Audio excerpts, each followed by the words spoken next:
ખેડા જિલ્લાના મહેમદાવાદ તાલુકામાં વરસાદ બાદ તારાજીના દ્રશ્યો સામે આવ્યા। કુણા ગામના સીમ વિસ્તારમાં હજારો વીઘા જમીન પાણીમાં ગરકાવ।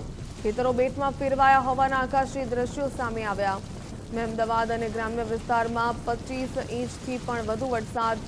ખેડૂતોએ પ્રતિ વીઘા 5,000 રૂપિયાથી વધુનો ખર્ચ કર્યો હતો। પાક નુકસાનને લઈને ખેડૂતોએ સરકારની પાસે સહાયની માંગ કરી। વરસાદ બાદ તારાજીના દ્રશ્યો સામે આવ્યા। હીરાસનની મુવાડી કુણા અને આવતા ઘોડાસર સીમ વિસ્તારના લોકોને આ પાણી છેક અગાડથી આવે છે અને અગાઉથી, અને પાણી એટલું બધું ભરાઈ ચૂક્યું ને તે હજારો વીઘો ડાંગરનો પાક અત્યારે નુકસાનની ભીતિમાં છે। અને ખેડૂતોએ પાણી મૂકીને જ્યારે વરસાદ નતો આવતો ત્યારે આ ડાંગર રોપેલી જ હતી અને રોપી જ કાઢી હતી, અને રોપ્યા પછી અઠવાડિયામાં જ વરસાદ પડ્યો, અને આ અવિરત 4 દિવસ 5 દિવસથી આ પાણી આટલું ભરાયેલું છે।